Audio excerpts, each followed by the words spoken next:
Assalamualaikum. I'm your DrNAS and I'm again here with a new topic of same previous lecture or same previous chapter. We were discussing about the mitral stenosis, and today we're gonna discuss, as we have done the etiology in the anatomy of the mitral valve and pathophysiology, natural history of the mitral valve, stenosis, and we have done all the clinical exam and the presentation and to approach how to approach the patient of the mitral stenosis. Now, as we have diagnosed our patient with the mitral stenosis, now what an initial test you will suggest your patient in the emergency room or the OPD. Obviously, as you are a cardiologist, you have to see the signs of mitral stenosis in the with the electrocardiogram. So you will advise the ECG, and obviously what you will get on the ECG you will get the signs of the LA enlargement. Why? Because the valve is stenosed. The valve is stenosed here, so obviously there would be a large LA, there will be a massive LA, which we already discussed in our previous lecture. So obviously we would get the signs of LA enlargement and the right ventricle hypertrophy. Why? Because that enlarged LA exerts the pressure over the pulmonary veins, and then pulmonary veins exerts the pressure over the pulmonary artery, and that pulmonary artery exerts the pressure over the RV. So RV has to work more. So in results, RV get hypertrophied. Okay, RV gets hypertrophied, so you will get the RV hypertrophy. Now, the most common mistake our students make in their exams, that when examiner asks them while giving the ECG of atrial fibrillation, that how what would be the signs of mitral stenosis, then most of the time they despite without seeing that ECG, they unintentionally they usually tell them that we will get the signs of LA enlargement. How you will get the signs of LA enlargement in the atrial fibrillation? Obviously, no, big no. So whenever your examiner is asking you about the LA enlargement while giving the ECG of atrial fibrillation, so clearly refuse him or her that, sir or madam, we cannot tell you on this ECG because this ECG shows atrial flutter, this ECG shows the atrial fibrillation, so we cannot comment over the LA enlargement. Yes, but there is a RV hypertrophy. How you would see the RV? Obviously, how would you see the LA enlargement? The width of the P wave, if it is more than 80 in V1 or more than 120 in 2, or if it is bifid P in your V1, then you will say that your patient has what? Your patient has LA enlargement, signs of LA enlargement. Okay, so there are the certain criteria of LA enlargement we will discuss in our ECG lectures about the LA enlargement, all these things. You just keep one thing in your mind, that you will get the signs of LA enlargement. Number 2, RV hypertrophy. How would you get the RV? You will get the R or to S ratio should be more than 1. It means that R would be larger than the S in the V1. Second thing, if there is a R wave which is more than 11 mm in V1. So these all are the criteria of RVH. So there are again certain criteria for RVH, and we will discuss those criteria in our lectures of ECG. Now come to the chest X-ray. We will briefly discuss about the chest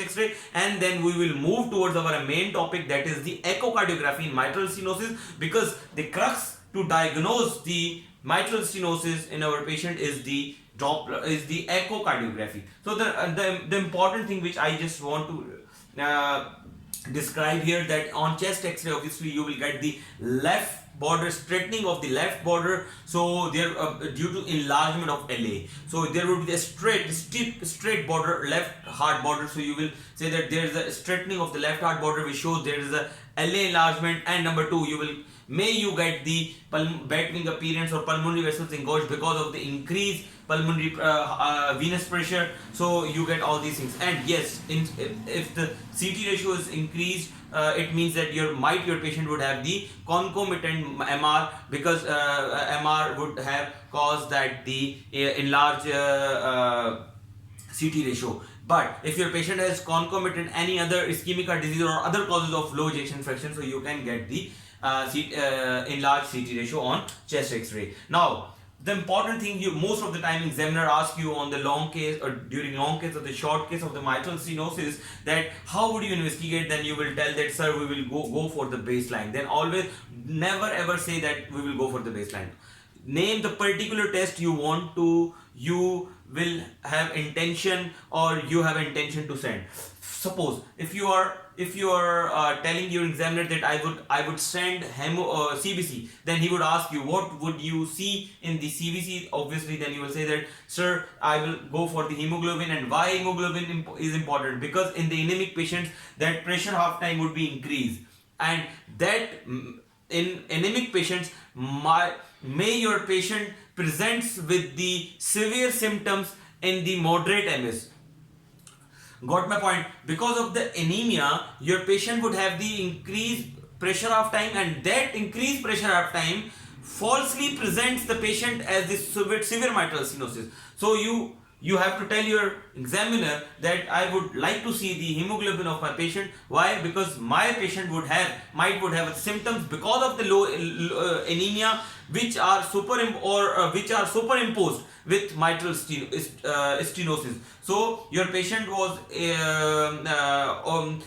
all okay, but because of anemia, mitral stenosis worsens. Or number 2, TLC. Why you want to go for TLC? Because most of the time wet lungs are the better food, or are the better what we say that there is a good culture to grow the bacteria. So in most of the time, those patients who are in the acute pulmonary edema with the wet lungs, most of the time they would have the pneumonia, lower respiratory tract infection, or any signs of infection. So you have to see for the TLC, obviously. Number 3, platelet. Why platelet is important? Because most of the time, more than 50% of the patient would have the LA thrombus, number 1, or they would have the atrial fibrillation. So that LA thrombus and atrial fibrillation, these both are the causes or are the indications to anticoagulate your patient with the mitral stenosis. So you cannot anticoagulate your patient without looking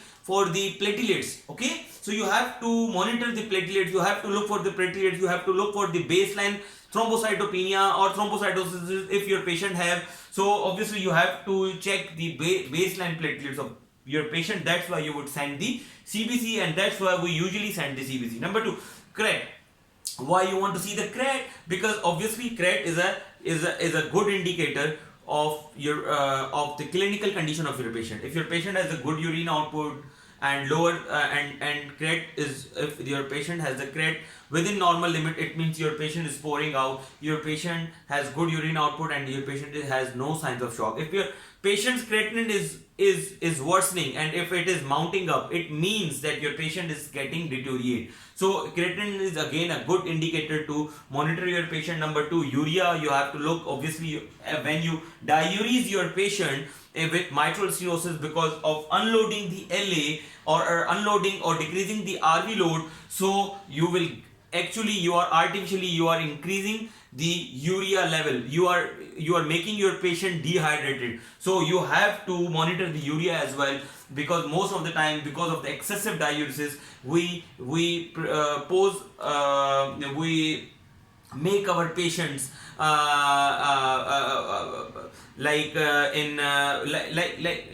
we poses our patient to a risk of acute kidney injury because of the excessive diuresis. So in the excessive diuresis, or if you are doing the diuresis, you have to look for the urea, because urea guides you about the hydration status and the prenatal conditions of the patient. Number 2, electrolyte. If you are doing the diuresis, then you have to look for the potassium as well, because potassium, you know that potassium is a very sensitive marker and it's a very sensitive electrolytes which decreases on the excessive diuresis. So you have to replace it accordingly.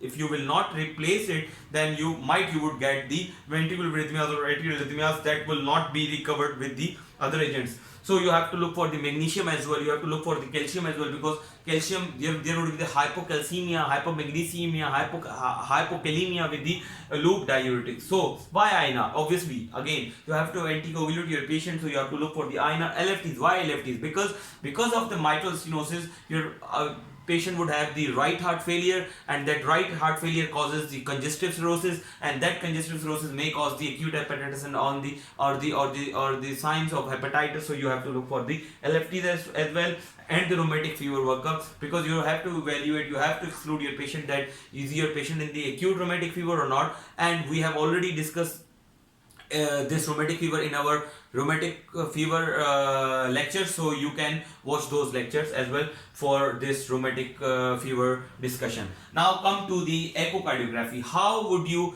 approach what you want to see, how you will do the echocardiography in the patients of mitral stenosis? So the most important thing which I would like to teach you, or I would like to I want your attention over it, is that first of all, when you start doing echo, you have to look for the mitral valve. You have to make a screening view, which is known as the parasternal long axis view. Parasternal long axis view is most of the time is the most initial, is the most it is the most initial view of your echocardiography study in any case, in MS, MR or ACE or any case. So in that you can get the idea that what sort of problem is with my patient. Obviously on parasternal long axis view you will appreciate that there are the thickening of the mitral valve stenosis, and there are inappropriate opening. There is a inappropriate opening of mitral stenosis in diastole. Okay, so in mitral valve, so there are the inappropriate opening of the mitral valve in diastole, and you will appreciate the mitral stenosis in diastole on 2D echocardiography. And one thing more you can comment over here, that is the LA enlargement. Whenever there would be the LA would be like, if size of the LA is more than aorta, then you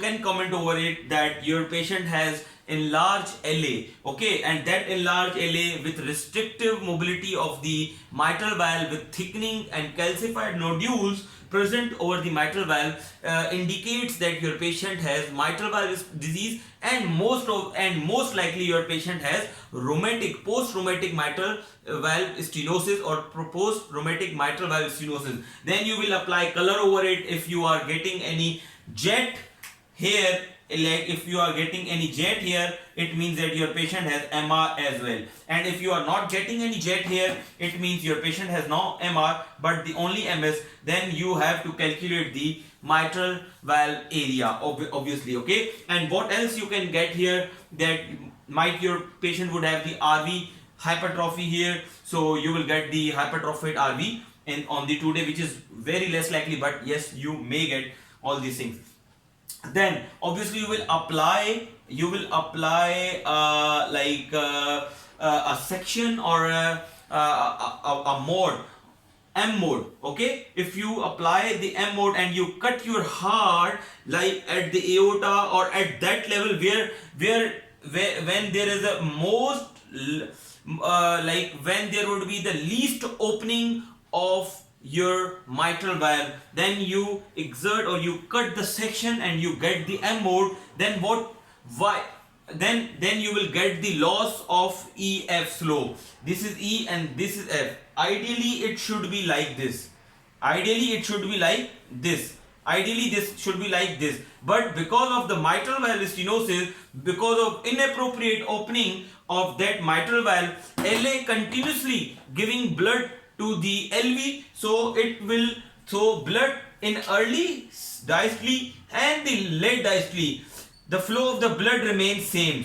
Ideally, what happens when early diastole occurs, the blood comes into the LV, and then in mid diastole up to the mid or the late diastole, the flow of the blood decreases. Why? Because initial diastole, because of the increased gradient between LV and LA, LV gets more blood and immediately blood from the LA. So the graph represents that blood is more in LA and then it is transmitted towards the LV. But what happens in the late diastole? Then atrial contraction occur. When atrial contraction occur, again this slope goes upward. But in what happens in MS, that due to inappropriate opening, there would not be a decreasing of slope. Why? Because of the LA pressures are increased and continuously blood is moving from LA to LV. That's why you will not get the EF slope. So we will we called it on the M mode, that on the M mode in MS patient you will have the loss of EF slope. Why EF slope?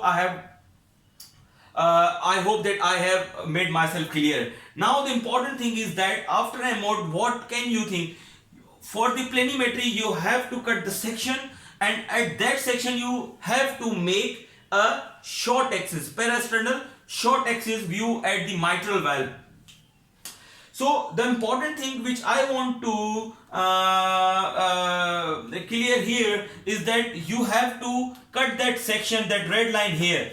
If you make the section line here, so obviously you will get that area, and that area is larger than that area. So this area falsely represents that your patient has larger area of mitral valve. If you are taking the section at this level, so it shows that the mitral valve is stenosed and severely stenosed. So it is very important that from which point you are taking the section. If you are taking the section at this area, it means you are falsely taking the area and you are getting a larger mitral valve area, which is not on real basis. Your patient has very severe stenosed valve, but you are getting section up to from away from the real mitral valve area, so you are getting a false area of mitral valve. Now the important thing which I want to clear here, that on obviously at that section you have to make what? You have to make that area a reference point, and then on that same area you have to make a what? You have to make short axis at the mitral valve, and at the short axis mitral valve, what you get, that this is the mitral valve area. You have to measure it through the caliper, and you will get the area through planimetry. Okay, and you will get the scallops of the anterior mitral leaflet and the posterior mitral leaflet. Here this is the anterior mitral leaflet, and here the posterior mitral leaflet, and this is the medial and this is the lateral position. So from the lateral to medial, if you go from lateral to medial, you will have three scallops. A1 is the most lateral scallops of the anterior mitral leaflet, and P1 is the most lateral scallop of the posterior mitral leaflet, and you will get the 6 scallops in the mitral leaflet. So through these scallops we calculate the hung score. And why these scallops are important? Because especially in the 3D echocardiography, these scallops tells us that if the more scallops are involved, or if your patient has more involvement of the scallops, then there are more chances to develop the MR in post PTMC patients. Okay, so that's why we calculate the hung score through these scallops. Now the important thing is that what you do next after M mode, after 2D, after taking the planimetry. Obviously the ideal and the recommended method to calculate the area is the pressure half time. How you will calculate the pressure half time, which is recommended by the guidelines. So in the apical 4 chamber view, this is RA, this is LA, this is RV, this is LV. So you have to apply a continuous wave Doppler line across the mitral valve. So you will get a graph like this. You will get a graphical 2D graphical representation like this. So in which the first triangle shows that there is an increase, this is the E, and this is the increased mitral flow across the this is the flow across the mitral valve in initial diastole, and when it decreases to the zero, it means that your patient has what, like if your patient in what is actually the pressure half time? The pressure half time is the time required by LA to decreases its pressure by half. If your patient has initially the pressure of is like 400 here in initial diastole, so what should be the pressure half time of this patient? If it has initially 400, the half of the pressure, the time which required the time which required by LA to decreases its pressure due to half. If this pressure decreases to half in 220 seconds, it means your patient has what? Severe MS. Why? Because it is taking more time to decrease its pressure. Got it? So this is the LA, and if like this LA is enlarged, like if this LA is enlarged like this, so obviously pressure would be more. So this pressure would take more time to decrease by half. So if this pressure is more, then it would take more time to decrease its half. When it takes more time, then this time shows as pressure half time. Got it? And pressure half time concept is very important. So if the LA is not enlarged, not like that enlarged, if LA is this like, then obviously that if this LA has 400 pressure, like a pressure of around 20 millimeter or 25 millimeter mercury or like 40 millimeter mercury, so obviously it would take more time to decrease it by half, like by the 20 millimeter mercury. But if the LA has a pressure of around 10 millimeter mercury, then it would decreases very soon. So it would take less time to decrease it by half. So this is the concept. Only the time required by LA to decrease its pressure by half is the pressure half time. So when you get the pressure half time through this continuous wave Doppler, then you will divide that per pressure half time by the 220. If the pressure half time is 220, then the area is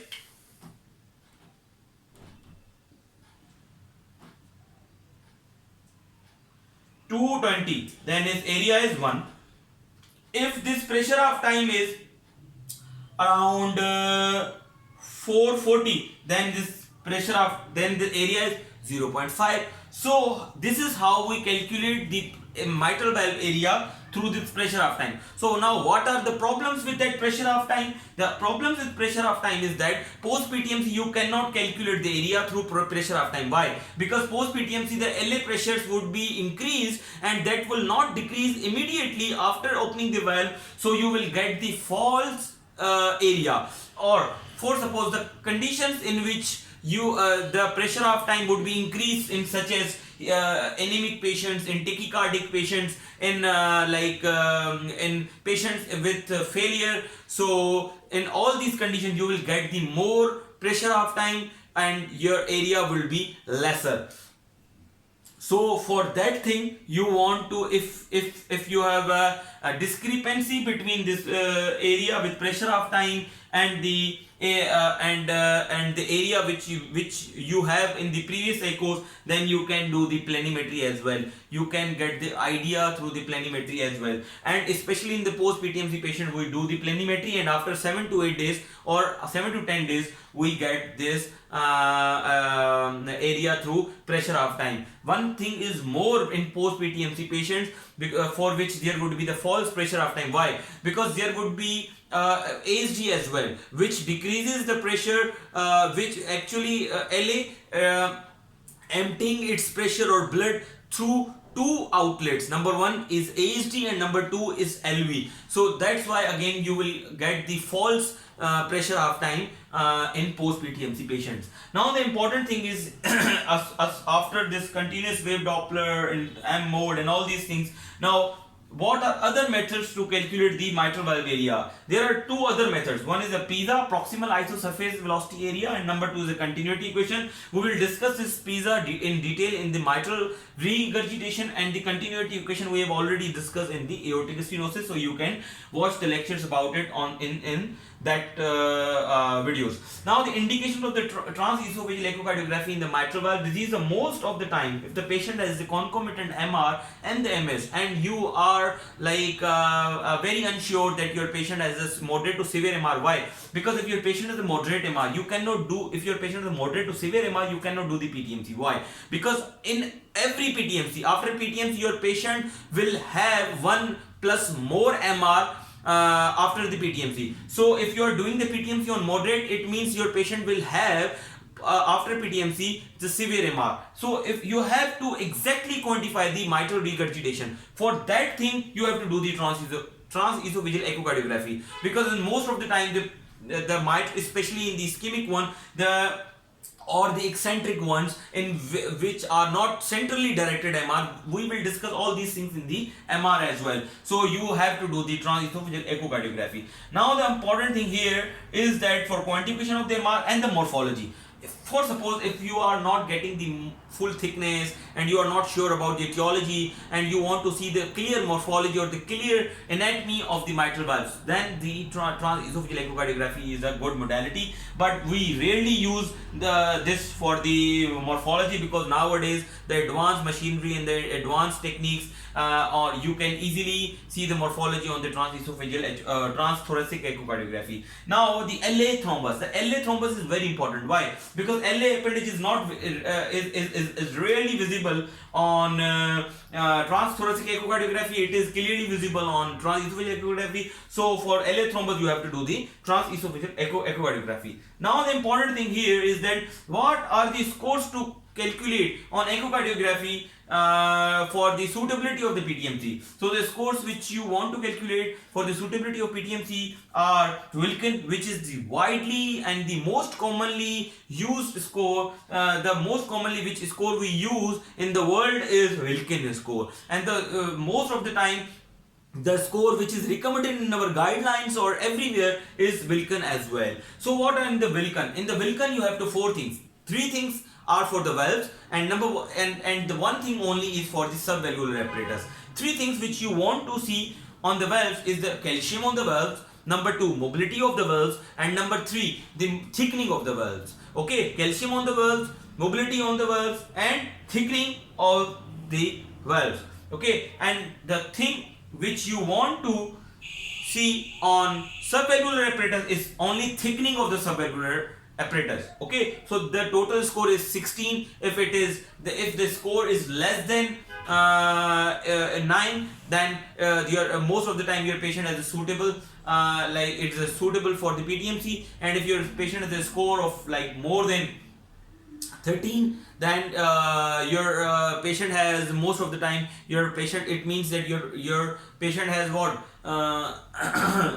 is not suitable for the PTMC. But if the score is 9 to 13, then it means that your patient has in the gray zone, so you have to decide accordingly. And the few books writes the lower score is 8, and few books write that the lower score is 9.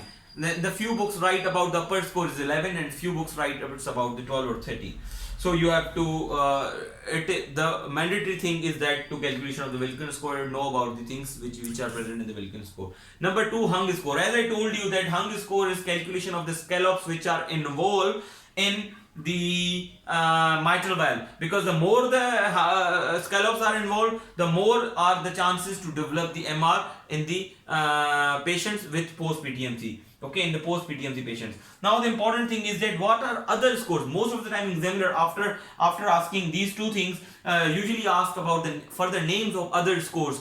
Though there are other scores as well, and these are very less practicing score. Most of the time people don't use these scores, but you should know at least name of these scores are the Cormier score, Nobuyoshi score, and RT3DE score. So these are the 5 scores which we use for the suitability of the PTMC, and this is a very important thing to know that your patient is suitable for PTMC or why not, because the widely used and the most convenient and the feasible treatment of mitral valve stenosis is PTMC. We will discuss all these things in our next lecture of the management of the mitral stenosis.